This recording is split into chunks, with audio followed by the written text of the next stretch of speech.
Jokowi juga punya kelapangan hati yang sangat dalam.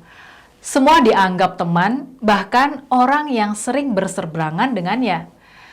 Terbukti bagaimana seorang Prabowo Subianto yang dulu menjadi rival Jokowi di Pilpres 2 kali, namun akhirnya bisa menjadi menteri di kabinet yang dipimpin Jokowi.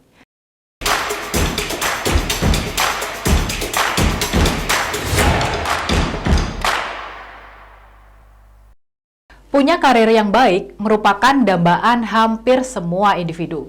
Sekolah dari tingkat SD, SMP, SMA, lalu kuliah, selain mendapat ilmu, ujung-ujungnya mendapat karir yang baik.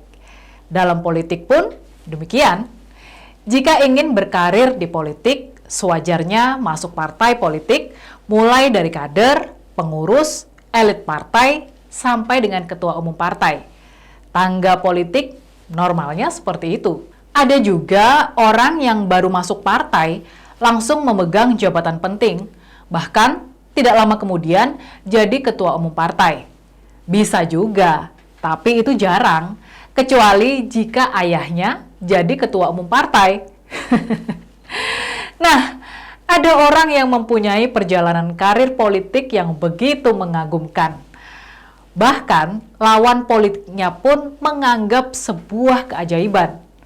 Orang tersebut adalah Joko Widodo, yang sekarang menjadi Presiden RI di periode kedua. Jokowi tidak pernah merasakan kekalahan ketika mengikuti kontestasi, mulai dari Pilwalkot Surakarta, pemilihan Gubernur DKI Jakarta, sampai dengan pemilihan Presiden RI 2 kali di tahun 2014 dan 2019. Belum ada orang yang mampu melakukannya selain orang Solo ini. Jokowi menjadi wali kota Solo 2 periode, Gubernur Jakarta 2 tahun, dan Presiden Republik Indonesia 2 periode. Mantap! Lalu sebenarnya apa sih rahasia dari perjalanan karir seorang Jokowi yang begitu ajaib? Pertama, Jokowi dan keluarga merupakan orang yang biasa saja, bukan dari kalangan konglomerat atau keturunan pejabat. Mereka orang desa yang berbicaranya pun biasa saja. Bahkan hobinya humor. Masyarakat sangat menyukai orang yang biasa saja, sehingga merasa dekat dengan Jokowi dan keluarganya. Sehingga jika Jokowi dan keluarga berada di ruang publik, masyarakat tidak segan untuk mendekat dan menyapa. Kedua, Jokowi merupakan orang yang tenang dan mampu mengendalikan lisan. Apapun dan bagaimanapun keadaannya, Jokowi tetap santai, tidak terpancing oleh pertanyaan atau keadaan yang bagaimanapun. Karena jika pejabat negara mengeluarkan pernyataan sembarangan, menyinggung seseorang, kelompok atau daerah tertentu akan memantik reaksi negatif. Reaksi ini akan menjadi blunder dan menghalangi kinerja sebagai pejabat negara. Jokowi selalu mengeluarkan pernyataan yang biasa sesuai pertanyaan, bahkan diselipi humor yang membuat orang yang mendengar tersenyum. Hal seperti ini sangat berguna agar publik tetap percaya dan simpati kepada pemerintahan Jokowi. Ketiga, Jokowi mempunyai hobi belusukan dan berbicara akrab dengan masyarakat.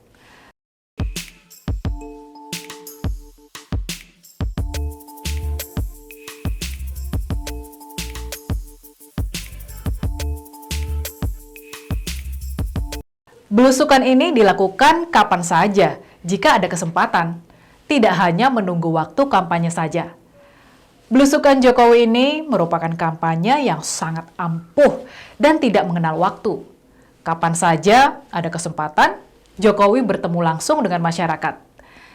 Bagi masyarakat, hal ini menjadi kenangan yang tidak akan terlupakan, sehingga Jokowi akan selalu dikenang walaupun sudah tidak jadi pejabat negara lagi. Jokowi juga punya kelapangan hati yang sangat dalam.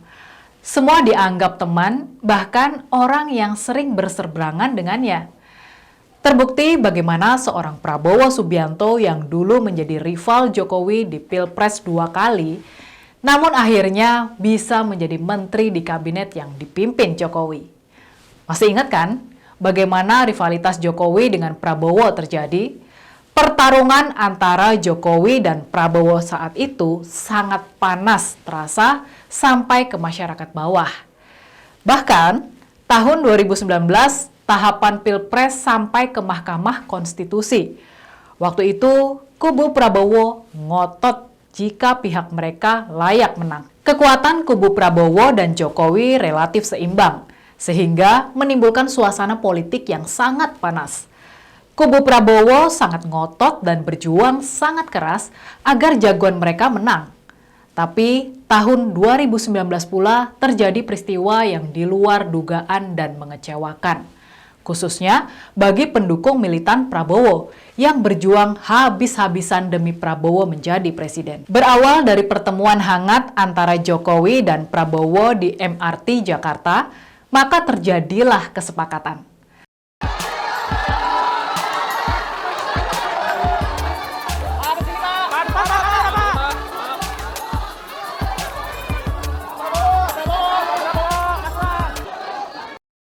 Prabowo Subianto masuk kabinet pemerintahan Jokowi Kiai Haji Ma'ruf Amin menjadi Menteri Pertahanan. Lalu, mengapa Prabowo mau jadi Menteri Jokowi? Pertama, menurut Prabowo, mengatakan dirinya dan Jokowi punya tujuan yang sama, yaitu mengabdi pada Indonesia. Bila memiliki tujuan yang sama, maka lebih baik dilakukan dengan kerjasama.